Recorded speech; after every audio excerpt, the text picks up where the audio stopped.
മിക്ക പാരൻസിൻ്റെയും ഒരു ആശങ്കയാണ് എൻ്റെ കുട്ടി ഒട്ടും ഭക്ഷണം കഴിക്കുന്നില്ല, അല്ലെങ്കിൽ അതിനോട് തീരെ താല്പര്യം കാണിക്കുന്നില്ല, അപ്പം ഞാൻ എന്താണ് ചെയ്യേണ്ടത്?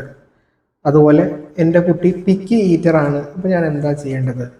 അപ്പം ഈ കുട്ടികൾ കാണുന്ന ഈ ഭക്ഷണത്തിനോടുള്ള താല്പര്യക്കുറവ്, അതോടൊപ്പം പിക്കി ഈറ്റിംഗ്, ഈ ഒരു വിഷയത്തെക്കുറിച്ച് നിങ്ങൾ പാരൻ്റ് എന്തെല്ലാം അറിഞ്ഞിരിക്കണം എന്നുള്ളതാണ് ഞാനിന്ന് പറയുന്നത്. പല കനേഡിയൻ പീഡിയാട്രിക് സൊസൈറ്റി പോലെയുള്ള ആധികാരിക അക്കാദമീസിൻ്റെ റെഫറൻസ് വെച്ചാണ് ഞാൻ ഇത് പറയുന്നത്. അപ്പോൾ നിങ്ങൾക്ക് അത് ഇതുപോലെ ഈ ഒരു പാരൻറ്റിങ് ചെയ്യേണ്ട ഭാഗമാകാൻ താല്പര്യം ഉണ്ടെങ്കിൽ സബ്സ്ക്രൈബ് ചെയ്ത് കൂടെ നമുക്ക് തുടങ്ങാം. ആദ്യം മനസ്സിലാക്കേണ്ട കാര്യം, ഒരു കുഞ്ഞിൻ്റെ ആദ്യത്തെ വർഷം എങ്ങനെയാണ് ആ കുഞ്ഞിൻ്റെ വളർച്ച? ആ കുട്ടി ഒരു വർഷത്തിൽ ഏകദേശം 7 കിലോ വരെ കൂടും. കാരണം ജനിക്കുമ്പോൾ 2.5 കിലോ ഉള്ള കുട്ടി ഏകദേശം 9-10 കിലോ ആവും ഒരു വയസ്സിൽ. അപ്പോൾ എത്ര കൂടി? 7 കിലോ കൂടി ആദ്യത്തെ ഒരു വയസ്സിൽ. ആദ്യത്തെ ഒരു വയസ്സ് കഴിഞ്ഞാലോ പിന്നെ വർഷാവർഷം ചിലപ്പോൾ 1 കിലോ അല്ലെങ്കിൽ 2 കിലോ കൂടിയാൽ കൂടി, അത്രയേ ഉള്ളൂ. അത്രയും പതുക്കെയാണ് കൂടുന്നത്. അപ്പോൾ എന്ത് മനസ്സിലായി? ഒരു കുഞ്ഞിനെ സംബന്ധിച്ച് ആ കുട്ടിക്ക് ആദ്യത്തെ ഒരു വർഷത്തിലുള്ള അത്രയും ഗ്രോത്ത് എവിടെ ഉണ്ടാവില്ല, അതിനുശേഷമുള്ള വർഷങ്ങളിൽ ഉണ്ടാവില്ല, അല്ലേ? അപ്പോൾ അതുകൊണ്ടൊക്കെ തന്നെ കുട്ടിയുടെ ഡിമാൻഡും കുറയും. കാരണം നല്ല വളർച്ചയുള്ള സമയത്തല്ല കൂടുതൽ ഡിമാൻഡ് ഉണ്ടാവുക. അപ്പോൾ ഒരു വയസ്സിന് ശേഷം കുഞ്ഞിൻ്റെ ഡിമാൻഡ് കുറയുന്നു. അങ്ങനെയൊക്കെ ഉള്ളതുകൊണ്ട് തന്നെ കുഞ്ഞിൻ്റെ അപ്പറ്റൈറ്റ്, അതായത് വിശപ്പും ആ കുട്ടിക്ക് കുറയുന്നതായിട്ട് പറയുന്നുണ്ട് ആഫ്റ്റർ 1 ഇയർ. അപ്പം ഈ ഒരു വയസ്സിന് ശേഷം ഏതൊരു കുട്ടിക്കും കുറച്ചൊന്ന് വിശപ്പ് കുറയുന്നതിന് നമ്മൾ പൊതുവെ ഇങ്ങനെയുള്ള ആർട്ടിക്കിളുകളിൽ മെൻഷൻ ചെയ്തിട്ടുള്ളത് normal physiological decrease in apatite എന്നാണ്, അഥവാ സ്വാഭാവികമായിട്ടുള്ള വിശപ്പില്ലായ്മ അല്ലെങ്കിൽ വിശപ്പിലെ കുറവ്. അത്രയും മനസ്സിലായോ? അപ്പോൾ ഇത്രയും പറഞ്ഞത് എന്ത് മനസ്സിലായി? ഒരു വയസ്സിന് ശേഷം ഏതൊരു കുട്ടിക്കും ആ കുട്ടിയുടെ വളർച്ചയുടെ നിരക്കൊന്ന് കുറയുന്നത് കൊണ്ട് തന്നെ ഒരു വയസ്സിന് ശേഷം ആ കുട്ടിക്ക് വിശപ്പിൽ കുറവുണ്ടായേക്കാം. അതാണ് ഒന്നാമത്തെ കാര്യം ഇവിടെ മനസ്സിലാക്കേണ്ടത്. അതിന് നമ്മൾ വിളിക്കുന്ന പേരാണ് normal physiological decrease in apatite. ഇനി അതുപോലെ തന്നെ കുട്ടികൾക്ക് ഉണ്ടാകുന്ന, പ്രത്യേകിച്ച് ഒരു വയസ്സിന് ശേഷം ഉണ്ടാകുന്ന കുട്ടികൾക്ക് ഉണ്ടാകുന്ന ഒരു സ്വഭാവമാണ് ഓട്ടോണോമി. എന്ന് പറഞ്ഞാൽ അവർക്ക് അവരുടെ സ്വന്തം ഫുഡ് കഴിക്കണം, എൻ്റെ ഫുഡ് ഞാൻ തീരുമാനിക്കണം, ഇങ്ങനത്തെ ഒരു ചിന്തയും കുട്ടികൾക്ക് ഉള്ളതായി ഇതേ കനേഡിയൻ ആർട്ടിക്കിളിൽ പറയുന്നുണ്ട്. എന്ന് പറഞ്ഞാൽ ഞാൻ ഒറ്റക്ക് കഴിക്കണം, ഞാൻ എന്ത് കഴിക്കണം എന്ന് ഞാൻ തീരുമാനിക്കണം, അങ്ങനത്തെ ഒരു ചിന്ത അല്ലെങ്കിൽ ആ ഒരു സ്വഭാവം കുട്ടികളുണ്ടാവും. അപ്പം ഈ 2 സ്വഭാവം കുട്ടികളുള്ളത് കൊണ്ട് തന്നെ, ഏതൊക്കെയാണ് 2 സ്വഭാവം? ഒന്ന്, ഒരു വയസ്സിന് ശേഷം കുട്ടിയുടെ വിശപ്പ് കുറയുന്നു. 2, സ്വന്തമായി കഴിക്കാനുള്ള അല്ലെങ്കിൽ സ്വന്തമായി തീരുമാനിക്കാനുള്ള ആ ഒരു ബിഹേവിയർ. ഇത് രണ്ടും ആണ് നിങ്ങളെ കുട്ടിക്ക് എന്ത് നൽകുന്നത്? പിക്കി ഈറ്റിംഗ് അല്ലെങ്കിൽ സെലക്റ്റീവ് ഈറ്റിംഗ് ബിഹേവിയർ നൽകുന്നത്. അപ്പോൾ ഇവിടെ നിങ്ങൾ മനസ്സിലാക്കേണ്ട കാര്യം, ഈ ഒരു പിക്കി ഈറ്റിംഗ് എന്ന് പറയുന്നത് തീർത്തും സ്വാഭാവികമായിട്ടുള്ള ആ കുഞ്ഞിൻ്റെ സ്വഭാവത്തിൻ്റെ ഭാഗമായിട്ടുള്ള അല്ലെങ്കിൽ ഡെവലപ്മെൻറ്റിൻ്റെ ഭാഗമായിട്ടുള്ള ഒരു കാര്യം മാത്രമാണ്. അത്രയും മനസ്സിലായല്ലോ? അപ്പോൾ പിക്കി ഈറ്റിംഗ് അഥവാ കുറച്ച് മാത്രം കഴിക്കുക, വിശപ്പിനോട് താല്പര്യം കാണിക്കാതിരിക്കുക എന്നുള്ളത് വളരെ സ്വാഭാവികമായിട്ടുള്ള ഒന്നാണ്. ഇനി നമുക്ക് എന്താണ് അറിയേണ്ടത്? ആ പിക്കി ഈറ്റിങ്ങിനെ എങ്ങനെ മാനേജ് ചെയ്യാം എന്നറിയണം, അല്ലേ?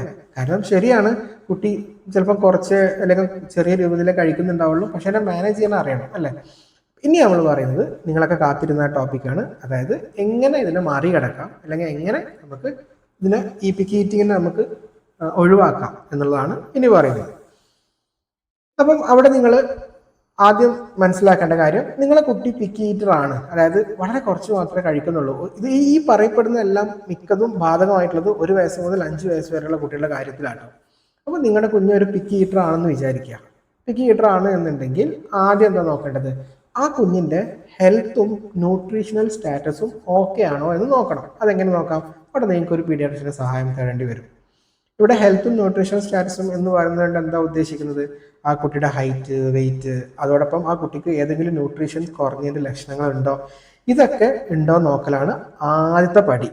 ഇനി ആ കുഞ്ഞിൻ്റെ ഹെൽത്തും ന്യൂട്രീഷണൽ സ്റ്റാറ്റസും നോർമലാണ് എന്നുണ്ടെങ്കിൽ എന്താണ്, നിങ്ങൾ വറി ചെയ്യേണ്ട, ജസ്റ്റ് ചിൽ. കാരണം എന്താ, ആ കുട്ടിയുടെ സ്വഭാവമാണ് പിക്കി ഈറ്റിങ്. അങ്ങനെ പിക്കി ഈറ്റിങ് ഉണ്ടെങ്കിൽ കൂടി ആ കുട്ടിക്ക് വേണ്ടതൊക്കെ കിട്ടുന്നുണ്ട്. അതുകൊണ്ട് കുട്ടിയുടെ ഹെൽത്ത് സ്റ്റാറ്റസ് ഓക്കെയാണ്, നിങ്ങൾ വറി ചെയ്യേണ്ട, അത് വിട്ടേക്കുക. കുഞ്ഞ് കഴിക്കുമ്പോൾ കഴിച്ചോട്ടെ, ആ കുഞ്ഞിനെ ഓഫർ ചെയ്യുക, സ്വന്തമായിട്ട് എടുത്ത് കഴിച്ചോട്ടെ. ഇനി അങ്ങനെയല്ല, നിങ്ങൾ പീഡിയാട്രിഷ്യനെ കാണിച്ചു, ആ കുഞ്ഞിൻ്റെ ഹൈറ്റും വെയിറ്റും ഡെവലപ്മെൻറ്റ്സും അതോടൊപ്പം ഹെൽത്ത് സ്റ്റാറ്റസും ന്യൂട്രീഷണൽ ഡെഫിഷ്യൻസി ഉണ്ടോ എന്നുള്ള പരിശോധനയൊക്കെ ചെയ്തപ്പോൾ ഒരു ചെറിയ വെയിറ്റ് കുറവ് കാണിക്കുന്നുണ്ട്, ന്യൂട്രീഷണൽ ഡെഫിഷ്യൻസിയുടെ ലക്ഷണങ്ങൾ ദേഹപരിശോധനയിൽ ഒരു പീഡിയാട്രിഷ്യന് സംശയം പറയുന്നുണ്ട് എന്നുണ്ടെങ്കിൽ അവിടെ എന്ത് ചെയ്യണം? അവിടെ നമ്മൾ ഈ പിക്കി ഈറ്റിംഗ് ഒരു സാധാരണ സംഭവം എന്ന് പറഞ്ഞിരുന്നാൽ പോരാ, മറിച്ച് ഇപ്പോൾ ഏത് ന്യൂട്രീഷനാണോ കുറവുള്ളത് ആ ന്യൂട്രീഷൻ സപ്ലൈ ചെയ്യേണ്ടി വരും. ചിലപ്പോൾ മൾട്ടിവൈറ്റമിൻ സിറപ്പ് കഴിക്കേണ്ടി വരും, ചിലപ്പോൾ കാൽസ്യം കഴിക്കേണ്ടി വരും, വൈറ്റമിൻ ഡി കഴിക്കേണ്ടി വരും. അതൊക്കെ വേണ്ട സ്റ്റെപ്പുകൾ നിങ്ങളെ പീഡിയാട്രിഷ്യൻ പറഞ്ഞു തരും. പക്ഷേ മിക്ക കുട്ടികളും ഏത് കാറ്റഗറിയിലാണ് വരിക? ഈ നോർമൽ കാറ്റഗറിയിലാണ് സാധാരണ വരാറുള്ളത്. അതുകൊണ്ട് തന്നെ നിങ്ങൾ ഭയപ്പെടേണ്ടതില്ല. പക്ഷേ അത് അങ്ങനെ നോർമലാണോ അല്ലയോ എന്ന് എങ്ങനെ അറിയുന്നത്? അവിടെ ഒരു പീഡിയാട്രിഷ്യന്റെ സഹായം തേടേണ്ടി വരാറുണ്ട്. അപ്പൊ നമുക്ക് ഇനി എങ്ങനെ മുമ്പോട്ട് പോകാം എന്ന് നോക്കാം. അപ്പൊ ഒരു പിക്കീറ്ററായ കുട്ടിയെ നമ്മൾ എങ്ങനെ രണ്ടായി തരംതിരിക്കുന്നു മനസ്സിലായല്ലോ. നോർമൽ ഗ്രോത്ത് ഉള്ള കുട്ടിയും ആ ഗ്രോത്തിൽ ചെറിയൊരു പ്രശ്നമുള്ള കുട്ടിയും. എന്നിട്ട് അവിടെ ആ രണ്ടായി തരംതിരിക്കാൻ നിങ്ങൾക്ക് ആരുടെ സഹായം വേണം? ഒരു പീഡിയാട്രിഷ്യന്റെ സഹായം വേണം. അപ്പൊ ഒന്ന് അങ്ങനെ ഭയങ്കരമായിട്ടുള്ള പിക്കി ഈറ്റിംഗ് സ്വഭാവം ഉണ്ടെങ്കിൽ ഒന്ന് പീഡിയാട്രിഷ്യനെ കാണിച്ച് ആദ്യം ആ ഭാഗം ഒന്ന് ഉറപ്പ് വരുത്തുക. ഇനി നോർമൽ ആണെങ്കിൽ നിങ്ങൾ ഒന്നും ചെയ്യണ്ട, നിങ്ങൾ വിട്ടേക്കുക, ഒന്നും ചെയ്യണ്ട. പക്ഷെ ചെറിയ ബിഹേവിയറൽ ചേഞ്ചസ് നിങ്ങൾക്ക് വരുത്താൻ പറ്റും. അതാണ് ഇനി മുൻപോട്ട് പറയുന്നത്. ഓക്കെ, അപ്പോൾ ഇത്രയും മനസ്സിലായി. ഇനി അടുത്തത് എന്തൊക്കെയാണ് മാനേജ്മെന്റ് ഓഫ്, എങ്ങനെയാണ് ഈ പിക്കി ഈറ്റർ നിങ്ങൾ മാനേജ് ചെയ്യുക എന്നുള്ളതാണ് പറയുന്നത്. അതിൽ ഒന്നാമത്തെ സ്റ്റെപ്പ് ഇനീഷ്യൽ ഹെൽത്ത് അസസ്മെന്റ് ആണ്. കാരണം എന്താ, ഞാൻ പറഞ്ഞു ആ കുഞ്ഞിന്റെ ഹെൽത്ത് അസസ് ചെയ്താൽ മാത്രമാണ് നമുക്ക് ആ കുട്ടിയെ നോർമൽ ആണോ അതോ ആ കുട്ടിയുടെ ഗ്രോത്തിൽ അബ്നോർമാലിറ്റി ഉണ്ടോ എന്ന് മനസ്സിലാക്കാൻ പറ്റുള്ളൂ. ആ ഇനീഷ്യൽ ഹെൽത്ത് അസസ്മെന്റ് എങ്ങനെ നടത്തുക? അവിടെയാണ് പീഡിയാട്രിഷ്യനെ കൺസൾട്ടേഷൻ എടുക്കേണ്ടത്. രണ്ടാമത്തെ എന്താ, ആ കുട്ടിയിൽ ചെറിയ ചെറിയ ബിഹേവിയറൽ ചേഞ്ചസ് വരുത്തുക. അപ്പൊ കുട്ടി കഴിക്കാനുള്ള സാധ്യത കൂടും അല്ലേ? ഞാൻ പറഞ്ഞു ഈ പിക്കി ഈറ്റിംഗ് എന്ന് പറയുന്നത് എന്താണ്? ആക്ച്വലി ഒരു ബിഹേവിയറൽ ചേഞ്ച് ആണ്. ഒരു ബിഹേവിയർ ആ കുഞ്ഞിന്റെ സ്വഭാവത്തിൽ വരുന്ന ചെറിയൊരു മാറ്റമാണ്. ഒരു നോർമൽ ആയിട്ടുള്ള സ്വഭാവ മാറ്റം കൊണ്ട് ഉണ്ടാവുന്നതാണ്. അപ്പോൾ ചെറിയൊരു ബിഹേവിയറൽ ചേഞ്ച് വരുത്തി കഴിഞ്ഞാൽ ചിലപ്പോൾ കുട്ടി നന്നായി കഴിക്കാൻ സാധ്യതയുണ്ട്. അതാണ് രണ്ടാമത്തെ കാര്യം. മൂന്നാമത്തെ കാര്യം എന്താ, ന്യൂട്രീഷണൽ ഇന്റർവെൻഷൻ അഥവാ ആ കുട്ടി കുറച്ച് കഴിച്ചാലും ആ കുട്ടിയെ കൊണ്ട് കൂടുതൽ കലോറി അകത്തോട്ട് എടുപ്പിക്കുന്ന കുറച്ച് വഴികൾ. അപ്പൊ ഈ 3 സ്റ്റെപ്പുകളാണ് ഒരു പിക്കി ഈറ്റിംഗ് ആയിട്ടുള്ള കുഞ്ഞിന്റെ കാര്യത്തിൽ നമുക്ക് അഡോപ്റ്റ് ചെയ്യാൻ പറ്റുന്ന ട്രീറ്റ്മെന്റ് അല്ലെങ്കിൽ അപ്രോച്ചുകൾ. ഇതിൽ ഓരോന്നും നമുക്ക് വിശദമായിട്ട് പരിശോധിക്കാം. അപ്പൊ ഒന്നാമത്തെ കാര്യം എന്താ, ഇനീഷ്യൽ ഹെൽത്ത് അസസ്മെന്റ്. അവിടെയാണ് പീഡിയാട്രിക് കൺസൾട്ടേഷൻ. അപ്പൊ ഞാൻ അതിനെക്കുറിച്ച് പറയുന്നില്ല. എന്ന് പറഞ്ഞാൽ നിങ്ങൾ പീഡിയാട്രിഷ്യനെ നിങ്ങളെ കുട്ടി ഭയങ്കരമായിട്ട് പിക്കി ഈറ്റർ ആണെങ്കിൽ ഒരു പീഡിയാട്രിഷ്യനെ കാണിക്കുക. എന്നിട്ട് ആ കുട്ടിയുടെ ഹെൽത്തിന് പ്രോബ്ലം ഒന്നും ഇല്ലല്ലോ എന്ന് ഉറപ്പ് വരുത്തുക. ഉദാഹരണത്തിന് ആ കുഞ്ഞിന്റെ ആന്ത്രോപോമെട്രിക് പാരാമീറ്റേഴ്സ് നോക്കേണ്ടി വരും. ആ കുഞ്ഞിന് ഏതെങ്കിലും പ്രത്യേക ന്യൂട്രിയന്റ് ഡെഫിഷ്യൻസി ഉണ്ടോ എന്ന് ദേഹപരിശോധന നടത്തേണ്ടി വരും. ചിലപ്പോൾ ബ്ലഡ് ടെസ്റ്റിന്റെ ആവശ്യം വന്നേക്കാം.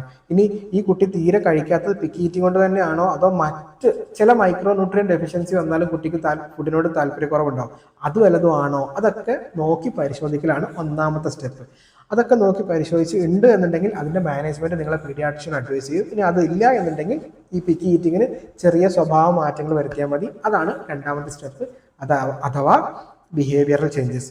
അപ്പൊ നിങ്ങളെ കുട്ടിക്ക് ന്യൂട്രീഷൻ ഡെഫിഷ്യൻസി ഉണ്ടെങ്കിൽ എന്ത് ചെയ്യണമെന്ന് ഞാൻ പറയില്ല, കാരണം അതൊരു പീഡിയാട്രിഷ്യൻ നേരിട്ട് നിങ്ങളെ കുഞ്ഞിനെ കണ്ടു പറയേണ്ട കാര്യമാണ്. ഇനി നമ്മൾ പറയാൻ പോകുന്നത് രണ്ടാമത്തെ സ്റ്റെപ്പായ ബിഹേവിയറൽ മാനേജ്മെന്റ്. അഥവാ നിങ്ങളെ കുട്ടിക്ക് മറ്റു പ്രശ്നങ്ങളൊന്നും ഇല്ല എന്ന് ഉറപ്പ് വരുത്തി കഴിഞ്ഞാൽ പിന്നെ നിങ്ങൾക്ക് എന്തൊക്കെ ചെയ്തു കൊടുക്കാൻ പറ്റും ആ കുഞ്ഞിനെ കൊണ്ടൊന്ന് ഭക്ഷണം കഴിപ്പിക്കാൻ എന്നുള്ളതാണ് നമ്മൾ രണ്ടാമത്തെ സ്റ്റെപ്പിൽ പറയുന്നത്. അപ്പം രണ്ടാമത്തെ സ്റ്റെപ്പിൽ എന്താ, അപ്പം ഇനി പറയാൻ പോകുന്നത് എന്തൊക്കെ ബിഹേവിയറൽ മാറ്റങ്ങൾ നിങ്ങളെ കുട്ടി നന്നായി കഴിക്കാൻ വേണ്ടി. ഒന്നുകൂടെ പറയാം. ഇനി നമ്മൾ പറയാൻ പോകുന്നത് നിങ്ങളെ കുഞ്ഞ് ഒരു പിക്കി ഈറ്റർ ആയ അഥവാ വളരെ കുറച്ച് മാത്രം കഴിക്കുന്ന നിങ്ങളെ കുഞ്ഞിനെ കുറച്ച് നല്ല രീതിയിൽ കഴിപ്പിക്കാൻ വേണ്ടി എന്തെല്ലാം ബിഹേവിയറൽ ചേഞ്ചസ്, എന്തെല്ലാം കാര്യങ്ങൾ നിങ്ങൾക്ക് ചെയ്തു കൊടുക്കാമെന്നാണ് പറയുന്നത്. അതിൽ ഒന്നാമത്തെ കാര്യം, 1 വയസ്സ് മുതൽ 5 വയസ്സ് വരെയുള്ള പ്രായമുള്ള കുട്ടികൾക്ക് വിശപ്പ് കുറയുക, അവർ കുറച്ച് മാത്രം കഴിക്കുക എന്നുള്ളത് ഒരു സാധാരണ സംഭവമാണ് എന്നുള്ളത് പാരന്റ് അക്സെപ്റ്റ് ചെയ്യുക എന്നുള്ളതാണ് ഒന്നാമത്തെ സ്റ്റെപ്പ്. രണ്ടാമത്തെ സ്റ്റെപ്പ്, കുഞ്ഞിനെ ഇൻവോൾവ് ചെയ്യിപ്പിക്കുക മാക്സിമം. എന്താണ് കുഞ്ഞിനെ ഇൻവോൾവ് ചെയ്യിപ്പിക്കുക എന്നുള്ളതാണ് ഉദ്ദേശിക്കുന്നത്? ഉദാഹരണത്തിന് ആ കുഞ്ഞിന് ഫുഡ് വാങ്ങുന്നത് മുതൽ ആ ഫുഡ് പ്രിപ്പയർ ചെയ്യുന്നത് വരെയുള്ള സ്റ്റെപ്പിൽ കുഞ്ഞിനെ ഇൻവോൾവ് ചെയ്യിപ്പിക്കുക. അപ്പൊ എന്താ ഗുണം?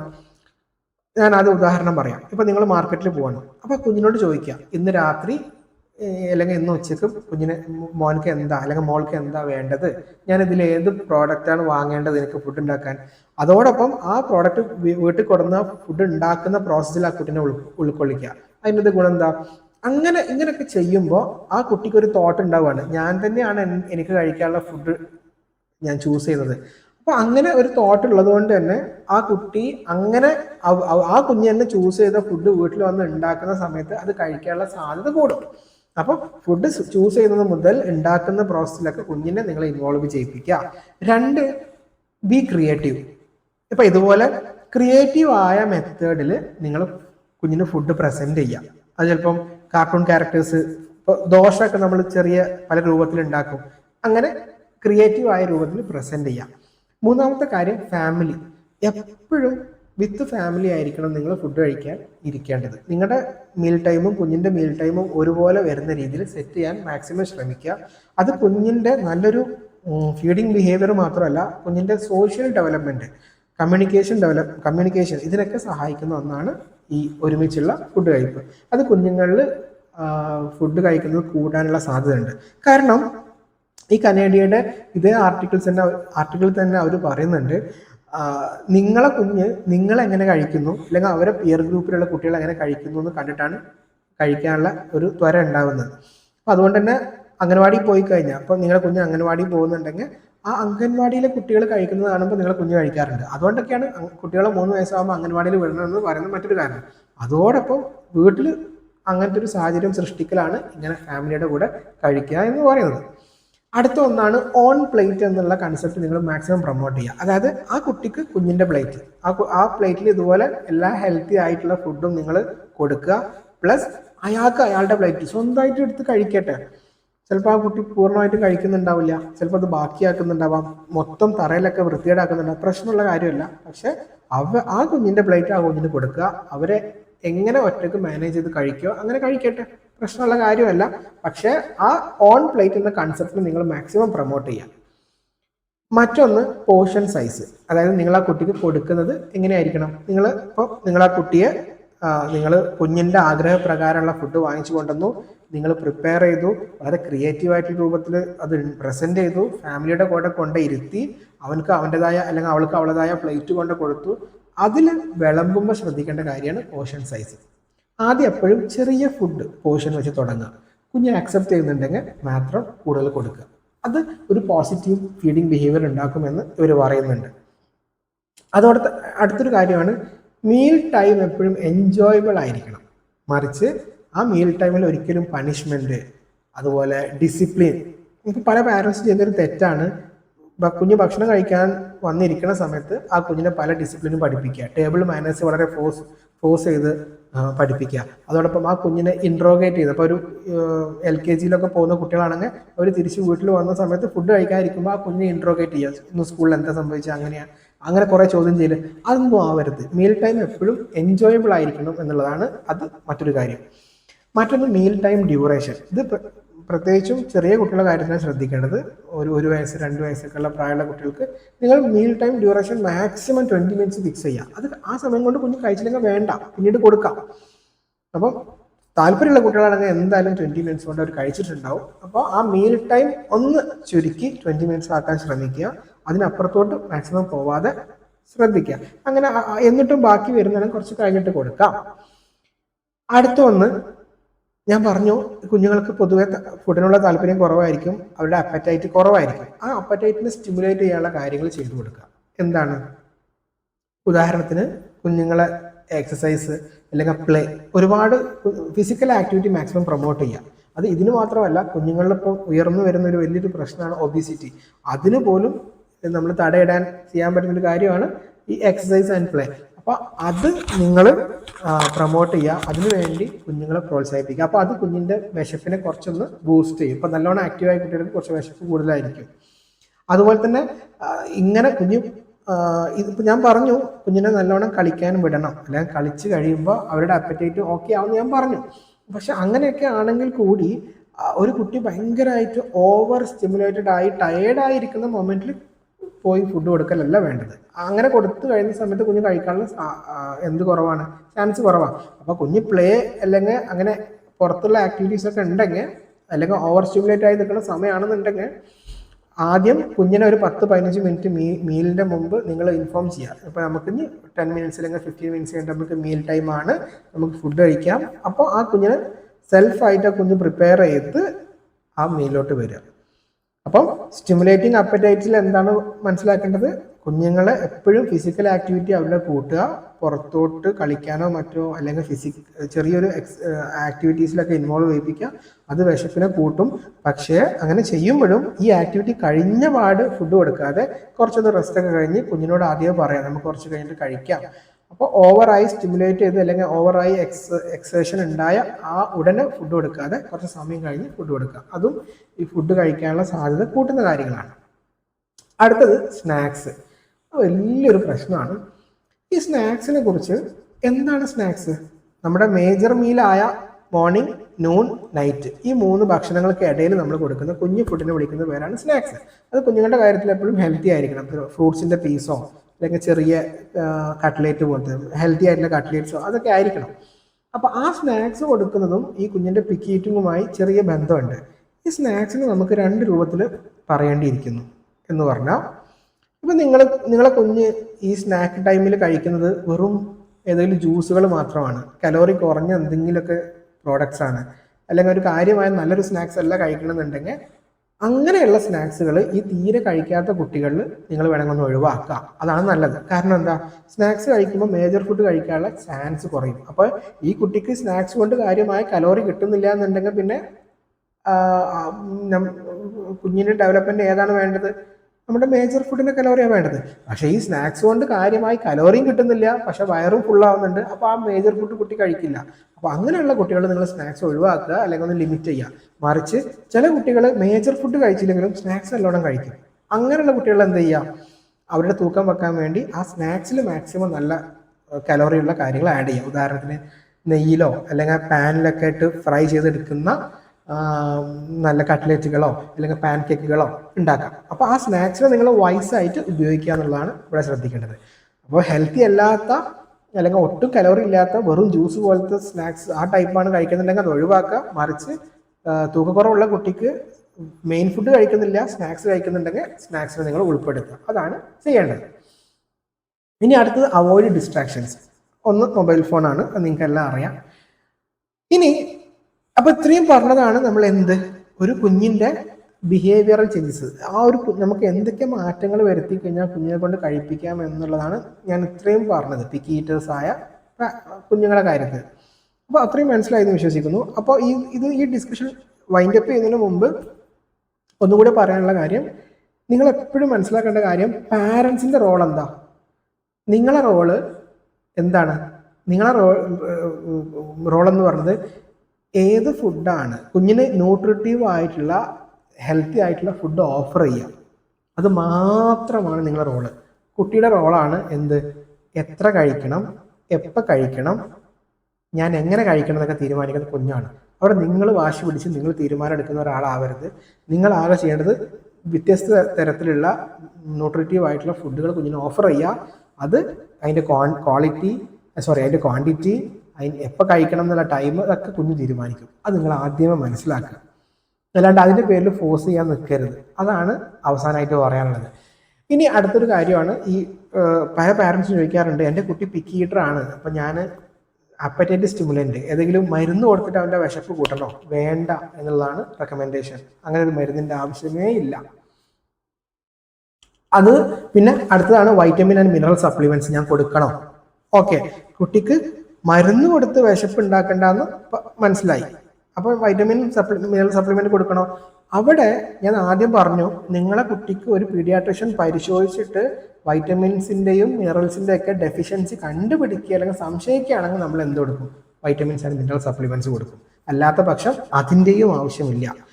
ഈ പിക്കി ഈറ്റർ ആയ കുട്ടിക്ക് കൊടുക്കാനുള്ള സാധനമല്ല മൾട്ടിവൈറ്റമിൻ. അത് മനസ്സിലാക്കുക. എല്ലാ കുട്ടികൾക്കും മൾട്ടിവൈറ്റമിൻ്റെ ആവശ്യവുമില്ല. അത്രയും മനസ്സിലായല്ലോ. അപ്പോൾ നമ്മൾ മൊത്തം ഒന്ന് വൈൻഡപ്പ് ചെയ്യാൻ പോവാണ്. ഒന്നാമത്തെ എന്താ പറഞ്ഞത്, 1 വയസ്സിൻ്റെയും 5 വയസ്സിൻ്റെയും ഇടയ്ക്ക് പ്രായമുള്ള കുട്ടികൾക്ക് ഉണ്ടാകുന്ന സ്വഭാവമാണ് പിക്കി ഈറ്റിങ്. അതിന് കാരണം അവരുടെ വിശപ്പ് 1 വയസ്സിന് ശേഷം കുറഞ്ഞു വരുന്നു. അതോടൊപ്പം സ്വന്തമായി കഴിക്കാനുള്ള ഒരു താല്പര്യമാണ് അവർക്ക് ഉണ്ടാവുക. ഈ 2 കാരണങ്ങൾ കൊണ്ട് കുഞ്ഞിൽ കാണുന്ന ഒരു സ്വഭാവം മാത്രമാണ് പിക്കി ഈറ്റിങ്. അല്ലാതെ ഈ പിക്കി ഈറ്റിങ് അഥവാ കുറച്ച് മാത്രം കഴിക്കുക, സെലക്ട് ചെയ്ത് മാത്രം കഴിക്കുക, ഈ ഒരു സ്വഭാവം പ്രശ്നമുള്ള കാര്യമല്ല. പക്ഷേ അത് നിങ്ങളുടെ കുഞ്ഞിൻ്റെ ആരോഗ്യത്തെ ബാധിക്കുന്നുണ്ടോ എന്ന് പരിശോധിക്കേണ്ടത് നിങ്ങളുടെ ഉത്തരവാദിത്തമാണ്. അത് പരിശോധിക്കാനുള്ള വഴിയാണ് ഒരു പീഡിയാട്രീഷ്യനെ കാണിച്ചിട്ട് ആ കുഞ്ഞിൻ്റെ ഹെൽത്ത് സ്റ്റാറ്റസ് നോക്കുക, ആ കുഞ്ഞിൻ്റെ ഡെഫിഷ്യൻസി സ്റ്റാറ്റസ് അഥവാ ഏതെങ്കിലും ന്യൂട്രിയൻ ഡെഫിഷ്യൻസി ആകുന്നുണ്ടോ എന്ന് പരിശോധിക്കുക. അങ്ങനെ പരിശോധിച്ചിട്ട് കുഞ്ഞിനെ രണ്ടായി തരംതിരിക്കുക. നല്ല രീതിയിൽ ഡെഫിഷ്യൻസി ഒന്നും ഇല്ലാത്ത കുട്ടി, ഡെഫിഷ്യൻസി ഉള്ള കുട്ടിയാണെങ്കിൽ അതിന് വേണ്ട ചികിത്സ നിങ്ങളുടെ പീഡിയാട്രീഷ്യനോട് ചോദിച്ചിട്ട് ആ ചികിത്സയുമായി മുമ്പോട്ട് പോവുക. ഇനി ഡെഫിഷ്യൻസി ഒന്നും ഇല്ലാത്ത കുട്ടിയാണെന്നുണ്ടെങ്കിൽ ഒന്നും ചെയ്യേണ്ടതില്ല. ആ കുഞ്ഞിന് വേണ്ടി ചെറിയ ബിഹേവിയറൽ മാനേജ്മെന്റ്സ് മാത്രം ചെയ്തു കൊടുത്താൽ മതി. ആ ബിഹേവിയറൽ മാനേജ്മെന്റ്സ് എന്തൊക്കെയാണെന്നുള്ളതാണ് ഞാനിപ്പോൾ അവസാനം കുറേ കാര്യങ്ങൾ പറഞ്ഞത്. ഉദാഹരണത്തിന് ഫാമിലിയുടെ കൂടെ ഇരുന്ന് കഴിക്കുക, കുഞ്ഞിനെ ഫുഡ് ഉണ്ടാക്കുന്നതിൻ്റെ ഭാഗമാക്കുക, കുഞ്ഞിന് ഓൺ പ്ലേറ്റ് കൊടുക്കുക, കുഞ്ഞിനെ നിർബന്ധിക്കാതിരിക്കുക, അതൊക്കെയാണ് ബിഹേവിയറൽ മാനേജ്മെൻറ്റ്. അത് ചെയ്തു കൊടുക്കുക. ഇനി അവസാനത്തെ ടോപ്പിക്ക് ന്യൂട്രീഷണൽ ഇൻ്റർവെൻഷൻ, അഥവാ അത് ശരിക്കും ഞാൻ പറയുന്ന ടോപ്പിക്കല്ല, നിങ്ങളെ പീഡിയാട്രീഷ്യൻ പറയേണ്ട ടോപ്പിക്കാണ്. നിങ്ങളെ കുട്ടിക്ക് നല്ല രീതിയിൽ ന്യൂട്രീഷണൽ ഡെഫിഷ്യൻസി ഉണ്ട്, തൂക്കക്കുറവുണ്ടെങ്കിൽ നിങ്ങൾക്ക് ചെയ്യാൻ വേണ്ടി നിങ്ങളെ പീഡിയാട്രീഷ്യൻ പറഞ്ഞു തരുന്ന ഒരു സ്റ്റെപ്പാണ്. ഞാൻ 1-2 ഉദാഹരണങ്ങൾ പറയാം. ഒന്ന്, വൈറ്റമിൻസിൻ്റെ കുറവുണ്ടെങ്കിൽ വൈറ്റമിൻ സപ്ലിമെൻറ്റ്സ് കൊടുക്കുക, മിനറൽസിൻ്റെ കുറവുണ്ടെങ്കിൽ മിനറൽ സപ്ലിമെൻറ്റ്സ് കൊടുക്കുക, പിന്നെ ഏതെങ്കിലും പ്രത്യേക ന്യൂട്രിയൻ ഡെഫിഷ്യൻസി ഉണ്ടെങ്കിൽ അതിൻ്റെ മരുന്ന് കൊടുക്കുക.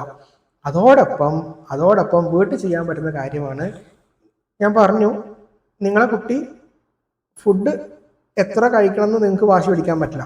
പക്ഷെ ആ കുഞ്ഞിന് എന്തൊക്കെ ഓഫർ ചെയ്യാന്നുള്ളത് നിങ്ങളെ തീരുമാനിക്കേണ്ടത്. അപ്പോൾ അങ്ങനെ ഫുഡ് ഓഫർ ചെയ്യുമ്പോൾ കുട്ടികൾക്ക് ഏറ്റവും അത്യാവശ്യമായ ഫുഡുകൾ അതിൽ ഉൾപ്പെടുത്താൻ ശ്രമിക്കുക. ഉദാഹരണത്തിന് fruits, vegetables, egg, milk, non veg, ഇത് കുഞ്ഞിൻ്റെ ഫുഡിൻ്റെ ഭാഗമാക്കാൻ ശ്രമിക്കുക.